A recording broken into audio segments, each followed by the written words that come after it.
소름 끼치도록 미쳐버린 예언. 세상에서 제일 힘든 게 뭔지 아니? 라고 기원이 물었다. 영민은 사법고시, 대통령, 갑부 라고 답했지만 기원은 모두 아니라고 했다. 영민이 그럼 대체 무엇이냐고 묻자 기원은 빙글빙글 웃으며 대오각성이라고 대답했다. 기원이 대오각성에 대해서 설명했다. 대오각성은 다른 말로 득도라고도 하며 불교에서 말하는 깨달음이라고 했다. 기원은 어제서야 비로소 X대학교 불교학과에 진학하기로 결정했다고 했다. 영민 스카이도 갈 수 있는 기원 성적에 X대학교에 지원한다는 기원을 이해할 수 없었다. 하지만 기원은 오래된 생각이라며 본인의 관심 대상은 오직 득도뿐이라고 했다.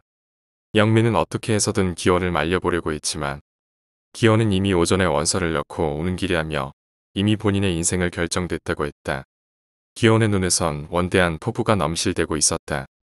영민은 득도하면 뭐가 좋은지 물었다. 기원은 진리, 즉 이 세상을 관통하는 절대 비밀을 알 수 있다고 했다. 쌀쌀한 2월의 어느 날, 기원이 커다란 짐가방을 맨 채 집을 나서고 있었다. 끝냈어. 멀쩡한 내 새끼 다 베렸어. 거실에선 기원의 모친이 생기 없는 얼굴로 중얼거리고 있었다. 집을 나선 기원은 곧장 기차역으로 향했다. 죄송해요. 지금 안 하면 죽을 것 같아서요. 지난 며칠간을 가족과 싸웠다. 가족들은 기원을 전혀 이해하지 못했고 기원은 집을 나왔다. 서울행 티켓 하나요. 표를 건네받은 기원이 기차에 몸을 실었다. 곧 덜컹거리며 기차가 출발하자 기원의 눈이 감겼다. 지난해 여름홀로 가보았던 고성 폭포함이 떠올랐다. 폭포함의 주지 스님은 기세가 장군 같았는데 입을 열면 언제나 불호령이었다. 그날 법문을 들으려 제법 많은 사람들이 폭포함을 찾았다. 기원도 마음속에 큰 의문을 품고 폭포함을 찾은 길이었다. 법당에 사람들이 쭉 둘러앉았고 곧 주지스님의 법문이 시작되었다. 그날 기원은 법문을 듣는 내내 엄청난 희열을 경험했고 지적 의문이 다소 남아 해소되었다. 스님이 말씀하신 수십 가지 얘기 중에서 특히 마지막 말이 신심을 자극했다. 사람 몸 나기 힘들고 불법 만나기 더욱 어렵도다. 스님의 그 한마디가 기원의 인생 진로를 결정했다. 그날 이후로 기원은 미친 듯이 불교 서적을 탐독하기 시작했다. 성철 스님부터 시작해 불교의 불자가 들어간 책은 눈에 불을 켜고 읽었다. 하지만 읽을수록 갈증은 더욱 심해졌고 갈증은 기원이 여기까지 온 원동력이 되었다. 10년 후 오랜만에 영민은 고등학교 동창회에 참석했다. 여태껏 기반 잠들어 눈코 뜰 새 없었지만 올해 초부터 다소 안정된 영민이었다. 어째 너희들은 변한 게 없냐? 여전히 개념이 없구먼. 새끼 졸업하고 처음 나온 놈이 누군데 큰소리야. 왁자지껄한 분위기 속에서 영민이 큰소리로 떠들었다. 오를 먹고 죽자. 야 다들 잔 채워. 일이 좋아할 놈이 왜 코빼기도 안 비췄냐. 알잖냐 내 일이 좀 그렇잖아. 영민이 원샷을 외치자 모두가 단숨에 잔을 비웠다. 어느새 얼큰하게 취한 민수가 영민에게 물었다. 근데 너 올해 경사 진급했다며? 그래. 가불면 확 체포해버린다. 제발 체포해줘. 간방 가면 공짜로 밥 주지. 알아서 운동시켜주지. 정말 천국이다 천국. 미친놈. 1시간이나 지났을까? 모두가 기분 좋게 취해 있는 그때 누군가 술집 안으로 들어왔다. 그는 잠시 둘러본 뒤 곧장 일행 쪽으로 걸어왔는데 수염이 덥수룩한 것이 예사풍모가 아니었다. 오랜만이다. 모두의 시선이 그를 향했다. 낯익은 그의 얼굴에 친구들이 기억을 더듬었다. 야 새끼 너 기원이지? 벼랑간 영민이 벌떡 일어났다. 반갑다. 영민이 기원을 꽉 안았다. 불교가 같다더니 그다음부터 감감무소식이야. 그렇게 해서 너 완전 도사가 다 됐네. 영민이 기원을 훑어보자 기원이 씩 웃었다. 일단 앉아서 얘기하자. 영민이 기원을 잡아 자리로 끌고 갔다. 먹고 살만하냐? 창수가 물었다. 굶지는 않아. 내 명대로 사는데 지장은 없지. 세상 참 재밌구나. 내가 스님이 되다니. 그래 기원이 너는 판검사가 어울렸는데 말이야. 기원은 긴긋 웃을 뿐 아무 대답도 하지 않았다. 자자 다들 한잔하자.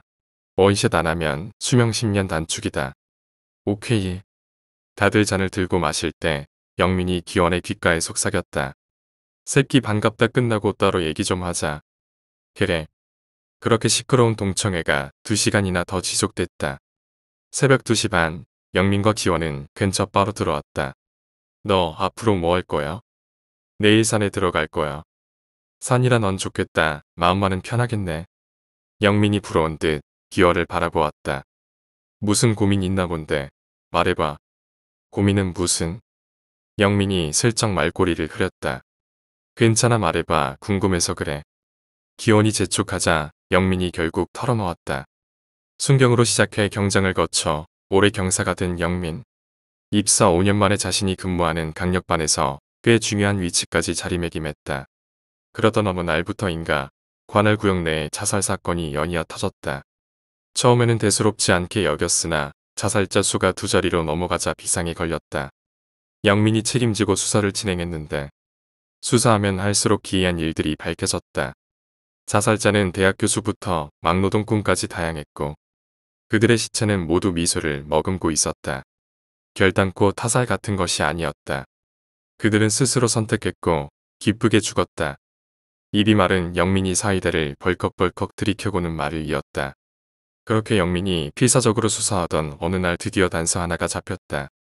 자살자들의 공통점을 찾아낸 것이다. 그들은 자살 직전에 누군가를 만났고 오랫동안 대화를 나누었다. 대화가 끝난 뒤 그들은 기꺼이 죽음을 받아들였고 그 누군가는 사라졌다. 영민은 한 여자를 용의자로 지목했고 그 여자를 뒤쫓는데 총력을 기울였다. 그러던 어느 날 상부에서 지시가 내려졌다. 당장 수사를 중단하라는 것이었다. 네, 그게 무슨 말씀이세요? 이제 잡기만 하면 끝난단 말입니다. 상부 지시 일세. 최경감이 침통한 표정으로 말하자 분노한 영민이 경찰 본부로 쳐들어갔다. 그래서 기원이 흥미로운 얼굴로 재촉했다. 고지어 나온 영민의 말은 엄청난 것이었다. 영민이 난동을 피우자 검은 선글라스의 2사람이 영민을 어딘가로 끌고 갔는데 그곳에서 영민은 까마득한 경찰 고위 간부를 만났다. 한데 그의 말이 충격적이었다. 그대가 용의자로 지목한 그 여자 우리는 통칭 붉은 사쿠라라고 부른다네. 붉은 사쿠라. 그래 붉은 사쿠라. 우리가 그녀를 추적한 지 딱 50년째 되는 해일세. 뭐라고요? 50년? 농담하지 말아요. 그녀는 많이 줘봐야 30세라고요. 우리나라는 50년이지만 일본은 200년 일세. 그녀는 놀라운 화술을 지녔다네. 사람들을 논리적으로 설득시켜 자살에 이르게 하지. 설득. 그래 믿지 못할 걸세. 나도 그랬으니까 하지만 절대 최면 따위가 아니야. 순수한 화술의 힘이지 절대의 논리로 듣는 사람을 설득시키지. 그의 안색이 갑자기 침중해졌다. 그녀를 취조하던 나의 선배의 선배 무수히 많은 사람들이 자살했네. 그럴 수가. 아무리 냉철한 이성의 소유자도 그 아무리 행복한 사람이라도 그녀의 논리적인 설득 앞에 결국 무너지지. 대체 그녀가 무슨 말은 하길래 자살까지 하는 거죠? 예전에 그녀를 취조할 때 녹음을 한 적이 있었지. 그래서요. 그의 손바닥이 목을 그었다. 다 죽었어. 녹음 테이프를 듣던 3명이 동시에 자살하자 테이프를 부숴버렸지. 영민이 충격에 빠진 채 말을 잇지 못했다. 자살하기 싫으면 당장 손 떼게나. 그래도 하겠다면 내 말리진 않겠네. 영민은 본부를 나올 수밖에 없었다. 이것이 열흘 전 영민에게 일어난 일이다. 어때? 영민이 기원에게 물었다. 대단한데 아주 흥미로워. 기원은 눈빛을 빛내며 다가왔다. 오직 말로만 자살에 이르게 할 수 있다. 기원이 턱을 괸 채 올돌이 생각에 빠졌다. 내가 괜한 말 했나 보다. 크게 신경 쓰지 마. 영민이 머쓱해하던 그 순간 기원이 벌떡 일어났다. 결정했어. 산으로 가는 건 미뤄야지. 나가자. 당장 수사 기록부터 살펴봐야겠어. 기원이 대답도 안 듣고 성큼성큼 밖으로 나갔다. 그날 밤 기원은 영민의 집에서 하루를 묵었다. 다음 날 아침 일찍 2사람은 영민이 근무하는 강남경찰서로 향했다. 경찰서로 들어가자 한편에 지하창고가 보였는데 영민이 그리로 들어갔다. 좋은 아침. 영민이 문을 열고 들어서자 2명의 경찰관이 자리서 일어섰다. 어라 김 경사님 오늘까지 휴가시잖아요. 그래서 내가 훌륭한 경찰 아니냐. 근데 뒤에 분은 누구? 영민이 기원을 소개했다.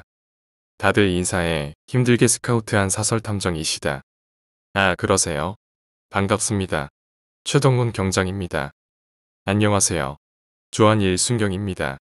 기원이 악수를 청했다. 반갑습니다. 구기원입니다. 이분도 우리가 수사하는 여자를 알고 있나요? 최 경장이 묻자 영민이 고개를 끄덕였다. 상부 허락도 떨어졌고 지원도 약속받았으니 우리에게 필요한 건 브레인이야. 사실 열흘 전만 해도 이들은 얼른 여자를 체포하고 끝낼 생각이었다. 하지만 영민이 본부를 다녀온 후 모든 게 뒤바뀌었다. 영민이 들었던 것을 설명하자 모두가 코웃음을 치며 믿지 않았다. 하지만 고지어 방대한 양의 박스가 본부로부터 도착했는데 다들 기겁을 해댔다. 박스 안에는 붉은 사쿠라에 대한 정보 문서가 가득 담겨 있었고 그것은 50년 동안 누적된 비밀 수사 자료였다. 하고 싶은 사람은 해도 좋네. 물론 빠져도 전혀 불이익은 없어. 서장의 지시가 내려지자 대부분의 요원이 빠져나갔다. 10명으로 구성된 특별수사팀이 영민을 포함한 3명으로 확 줄었다. 문서를 읽어본 7명이 겁을 먹고 빠지자 서장이 셋을 따로 불렀다. 2달을 주겠네. 그 안에 해결 못하면 깨끗이 손을 털도록. 자네들도 결혼은 해야 할 것 아닌가. 노파심에 하는 말이네만 직접 대면하는 바보는 없을 거라고 보네. 서장은 이들에게 따로 전용 수사실을 만들어 주었고 셋은 거기서 먹고 자고 했다. 조순경이 탐정님에게 대충 상황을 설명해줘. 최 경장은 나랑 잠시 갈 데가 있어. 영민이 최 경장과 나가버리자 기원이 물었다. 자료부터 봅시다. 네, 따라오세요. 조순경이 창고 안쪽 구석으로 걸어가자 기원이 따라갔다. 이놈들이죠. 구석에는 이삿짐 박스 같은 곳에 파일과 A4 용지가 빼곡히 쌓여 있었다. 끔찍하죠. 조순경이 어깨를 으쓱했다. 2덜이 아니라 2년을 봐도 다 못 보겠는걸. 기원이 노란색 파일을 집어들었다. 아시다시피 증거가 없어요. 증인도 없고 몰증도 없고 살인 방조죄 아닌가요? 조순경이 고개를 저었다. 자살자들은 붉은 사쿠라가 돌아간 뒤 정확히 1시간 후에 목숨을 끊었어요.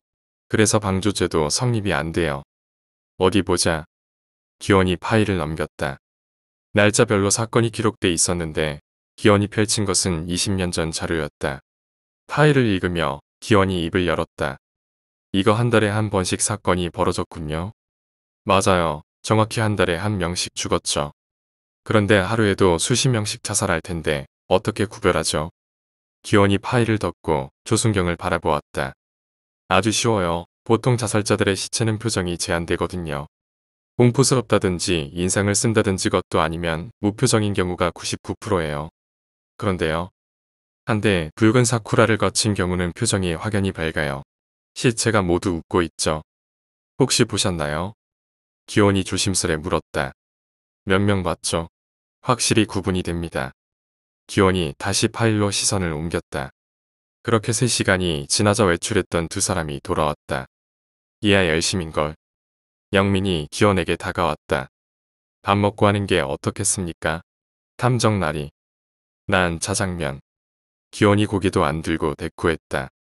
어라 너중이 짜장면 먹어도 되냐? 짜장면이 싫으면 개고기도 좋고. 좋아 좋아. 영민이 조순경에게 소리쳤다. 짜장 곱빼기 둘. 난 돌솥 비빔밥. 최 경장이 말하자 조순경이 무시하고 수화기를 틀었다. 중국집이죠. 여기 강남경찰서인데요. 짜장 곱빼기 3그릇만요. 이것 봐. 조순경 내 거는. 최 경장이 당황해서 말하자 조순경이 싸늘히 대답했다. 하루 이틀도 아니고 같은 것 좀 먹어요. 요새 누가 한 그릇을 배달합니까? 뭐야? 난 점심땐 꼭 돌솥 비빔밥을 먹어야 한단 말이야. 그럼 시켜 드시든가요. 조순경이 휙 나가버렸다. 배달 아주머니 째려보는 거 안 보이던. 다수를 좀 따라. 최 경장이 고개를 획 돌렸다. 이거 다수의 횡포 아닙니까? 그럼 직접 시키든가. 시킵니다. 시켜요. 최 경장이 소리를 빽 지르고 전화기를 집어들었다. 여보세요? 여기 방금 전화한 강남경찰서인데요. 짬뽕 하나 추가해주세요. 하루가 지나고 다음 날이 밝았다. 새벽부터 일어나 문서를 뒤지던 기원이 영민을 깨웠다. 영민아, 일어나봐 물어볼 게 있어. 응, 뭔데? 영민이 실눈을 떴다. 공식적으로 50년 동안 한 달에 한 명씩 죽어서 맞지? 그래. 살짝 된 실눈마저 감아버리는 영민이었다. 근데 최근 한 달 내에 15명이 죽었어. 그것도 한 지역에서 맞지? 그래. 그래서 상부에서 지원을 해준 것이고. 맞지? 그래. 영민의 목소리는 거의 들리지 않았다. 나에게 한 가지 방법이 있어. 그래. 응? 뭐라고? 영민이 벌떡 일어났다. 붉은 사쿠라는 정부에게도 중요한 인물이야. 그렇지. 근데 그건 왜? 내가 생각한 방법은 정부의 도움이 절대적으로 필요하거든. 뭔데 말해봐. 영민의 입이 바짝 타올랐다. 내가 생각한 방법은 바로 며칠이 지난 어느 날 양복 차림에 사내가 수서실을 방문했다. 청와대 비서실장 권상호입니다. 오셨군요. 서류를 보던 기원이 반색했다. 요청하신 내용에 대해 각하께서 협조하라고 하셨습니다. 사내는 무뚝뚝하게 말하며 봉투를 내밀었다. 요구하신 자금입니다. 단 저희는 모르는 돈이죠. 말을 마친 사내가 수서실을 빠져나갔다. 와 진짜로 반응이 왔네. 이거 대박인거. 영민이 놀라운 표정을 지으며 다가왔다. 자금이라면 일전에 얘기하신 그거 말입니까? 최경정과 조순경의 표정에도 놀람이 나타났다. 그래 자금을 얻었으니 이제 사람을 모아야지. 기원이 봉투를 열자 수표 10장이 나왔다. 1, 10, 100, 1000만, 10만, 100만, 1000만 잠깐 이게 얼마야? 5억이 10개면 10, 10억. 수표를 보던 영민이 입을 딱 벌렸다. 만져나 보자. 저도요. 나머지 두 사람이 달려들자 기원이 수표를 집어넣었다. 내 예상으론 이것도 빠듯합니다. 최경정이 입맛을 다시자 영민이 입을 열었다. 그럼 이제 뭘 하지? 기원이 미소를 지었다. 뭘 하긴 광고해야지. 5대 메이저 일간지, 각종 스포츠 신문사 전문 광고지까지. 그날 하루 수서실의 전화기는 잠시도 쉬지 않았다. 저명한 문학 비평가이자 독설가인 윤성호 씨는 그날도 때늦은 아침을 먹고 있었다. 밥을 먹으며 습관처럼 신문을 펼쳤다. 이런 개쌍노무 새끼들. 일면에는 집단 난투극을 벌이는 국회의원들의 모습이 클로즈업 되어 있었다. 저것들 때문에 소화가 안 돼요 소화가. 다시 한 장을 넘기자 자신이 쓴 칼럼이 눈에 들어왔다. 흐뭇하게 웃고는 다시 한 장을 넘기려는 찰나 아래쪽에 이상한 문구가 시선을 잡았다. 이건 또 뭐야? 윤성호는 신문을 들어 자세히 읽어갔다. 화솔의 달인을 구합니다. 모집 인원 100명. 일당 300만원. 평소에 자신이 말을 잘한다고 생각하시는 분. 또는 그런 말을 많이 들어보신 분. 평소에 자신이 논리적이라고 생각하신 분. 또는 그런 말을 많이 들어보신 분. 위에 해당하시는 분들은 아래 번호로 연락 주시기 바랍니다. 300만원. 광고를 읽은 윤성호의 표정에 의심의 빛이 나타났다. 이거 사기 아냐? 300만원이 얘 이름인 줄 아나 보지? 윤성호의 입에선 예의 그 독설이 쏟아졌지만 손은 이미 핸드폰 폴더를 열고 있었다. 수서팀이 광고를 넣은 다음 날 새벽부터 전화통에 불이 나기 시작했다. 여보세요. 광고 보고 전화했어요. 근데 무슨 일인지 먼저 여쭤봐도 될까요? 여보세요. 네 광고 봤습니다. 300만원짜리 일이란 게 뭐죠? 구인 광고는데 맞죠? 뭘 하면 됩니까? 당장 갈게요. 20대 청년을 시작으로 무한 통화 러시가 시작되었다. 네 일단 오십시오. 여기 위치가 어디냐면 처음에 의심을 보이는 사람도 거진 절반가량은 되었지만 이곳의 위치를 듣고 난 후엔 의심을 거두었다. 아니 무슨 경찰서에서 돈이 남아돕니까? 이거 엄청 위험한 일 아닙니까? 직접 오셔서 들어보시고 결정하셔도 됩니다. 일단 경찰청에 직접 문의해 보겠습니다. 문제없을 시 방문하도록 하죠. 전화를 건 사람들의 말은 논리적이었고 그 중에는 극히 신중한 사람도 제법 되었다. 기원을 제외한 3명이 교대로 전화를 받을 동안 기원은 문서에 파묻혀 있었다. 이상한데? 기원이 의문의 빛을 띄우며 중얼거렸다. 이상하다니. 뭐가? 영민이 지친 표정으로 의자에 털썩 주저앉았다. 99년도 7월에는 자살자가 없어. 뭐? 너 그거 벌써 다 본 거야? 날짜만 대강 훑었지 뭐. 혹시 내가 빠뜨린 거 아냐? 그럴 리는 없어. 기원이 손가락으로 한쪽을 가리켰다. 이 많은 걸. 그곳에는 기원이 날짜별로 차곡차곡 정리한 파일들이 있었다. 영민이 놀라워하자 기원이 싱긋 웃었다. 두 가지 중 하나야 99년도 7월에 붉은 사쿠라가 움직이지 않았거나 그리고 누군가 죽었지만 단순 자살자로 처리된 경우. 두 번째 아냐? 그녀는 50년 전부터 규칙적으로 활동했어. 잘못 처리된 게 아닐까? 기원이 고개를 저었다. 아니야, 가능성이 높은 건 첫 번째야. 어째서지? 붉은 사쿠라가 죽인 사람들을 봐 한 가지 걸리는 거 없어? 글쎄 모르겠는데. 그들은 모두 정부에게 발견됐어. 모두 발견하기 쉬운 장소에서 자살했고 일반적인 자살자들의 통계를 떠 올려봐. 그들은 몇 날 며칠을 방치될 수도 있어. 또 일부는 가스 폭발 같은 걸로 완전히 으깨질 때도 있고 말이야. 하지만 붉은 사쿠라가 접근한 인물은 모두 하루 안에 발견이 되지. 그들은 얼굴을 상하게 하지 않아 마치 미소를 보존해야 할 것처럼. 그럼 영민이 큰 단서나 잡은 것처럼 흥분했다. 붉은 사쿠라는 소기의 목적을 가지고 우리에게 메시지를 전달하는 거야. 메시지? 그래, 자신이 규칙적으로 죽이고 있다고 알려주고 있는 거지. 뭐 때문에? 난 모르지. 하지만 99년도 7월에 분명 뭔가가 일어났어. 기원이 눈을 가늘게 떴다. 김경사님, 교대 좀 해줘요. 갑자기 신호가 오네. 최 경장이 배를 움켜쥐고 소리를 질렀다. 알았어. 영민이 가버리자 다시 기원이 혼자 남았다. 분명 뭔가 있었어. 목적을 거스를 만큼의 절실한 뭔가가. 기원은 으르렁거리듯 중얼거렸다. 그리곤 벌떡 들어 누웠다. 한참을 천장을 보던 기원이 벼랑간 벌떡 일어났다. 이봐 김경사, 일본에도 수사팀이 있다고 했지? 우렁찬 소리에 영민이 어리둥절해졌다. 그래, 일본은 우리보다 훨씬 오래됐지. 전화 걸어서 물어봐, 지금 당장. 뭘?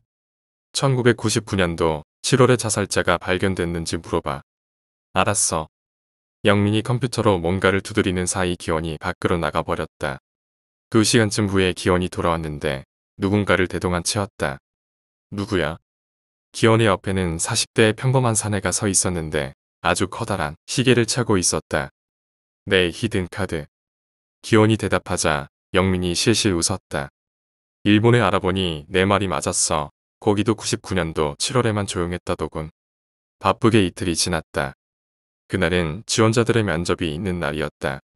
채비를 하는 기원의 귀에 영민이 속삭였다. 저 사람 뭐하는 작자야? 기원이 데려온 40대 남자가 소파에 벌러덩 누워 있었다. 이름은 김중우, 말했잖아. 내 히든카드라고. 말을 마친 기원이 밖으로 나섰다. 무슨 히든카드가 저렇게 멍청하게 생겼단 마음에 안 들어. 영민이 불이 나게 기원을 뒤따랐다. 둘이 도착한 곳은 경찰서 2층에 위치한 강당이었다.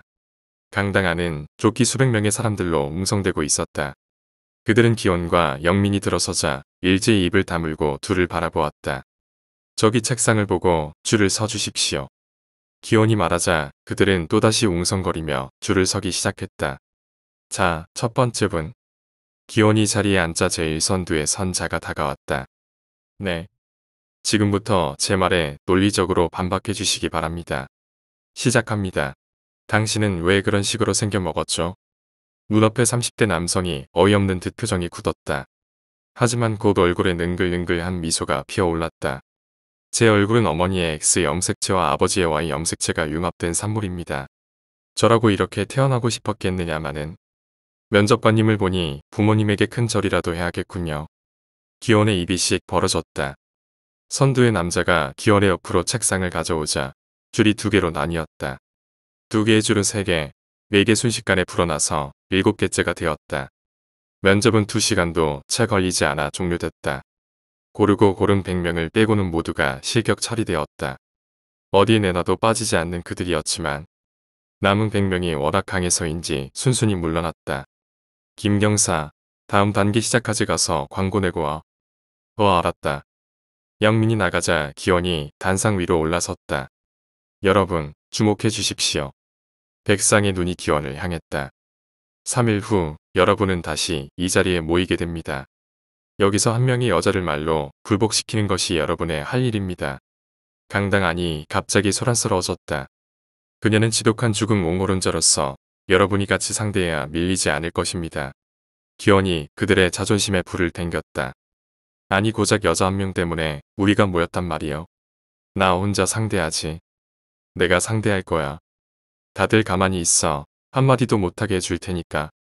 100명이 흥분한 망아지처럼 날뛰었다. 만약의 경우에 여러분들이 그녀에게 설득되어 죽을 수도 있습니다. 기원이 큰 소리로 외치자 대부분이 노골적으로 비웃어댔다. 자, 봉투를 하나씩 드리겠습니다. 안에는 현금 300만원과 각서 한 장이 보이실 겁니다. 각서.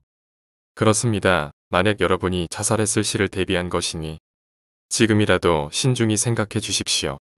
자살 좋아하네. 이제 인생 재밌어 지라는 판에 100명이 망설임 없이 서명을 끝내자 기원이 모두 회수했다. 그 시각 영민은 신문사와 통화를 하고 있었다. 죄송합니다만 고객님, 정말 이렇게 내보내는 게 맞습니까? 수억이 넘어서 당황스러운 여성의 목소리가 들리자 영민이 소리를 질렀다. 아, 글쎄 그렇게 하라니까 몇 번을 물어보는 거요. 찰컥. 영민은 곧 다음 신문사로 전화를 걸었다. 그날 저녁 수사팀 전부가 한자리에 모였다. 정말 그녀가 올까요? 조순경이 걱정스러운 표정으로 묻자 최 경장이 동의했다. 아니 광고를 볼지 안 볼지도 모르는데 괜한 돈 날린 거 아닐까요? 짜증이 난 영민이 소리를 떽 질렀다. 시끄러워. 이미 다 끝났는데 재수 없겠으리. 붉은 사쿠라는 기필코 옵니다. 제 시나리오상 그렇게 돼 있거든요. 기원의 눈에서 자신감이 솟아올랐다. 한데 조순경님 일전에 제가 말해놓은 거 준비됐나요? 아, 그거는 내일 중으로 도착할 겁니다. 긴장과 흥분의 3일이 지나갔다. 아침 일찍 사우나를 다녀온 기원이 말끔한 모습으로 강당에 나타났다. 어라 수염 밀었네. 영민이 눈이 휘둥그레져서 물었다. 중요한 날이잖냐. 강당 안에는 이미 절반가량이 착석해 있었는데 다들 상기된 표정이었다. 슬슬 긴장되는데 기원이 자리를 잡고 앉았다. 이제 약속 시간까지 1시간. 영민이 중얼거리며 이리저리 서성거렸다.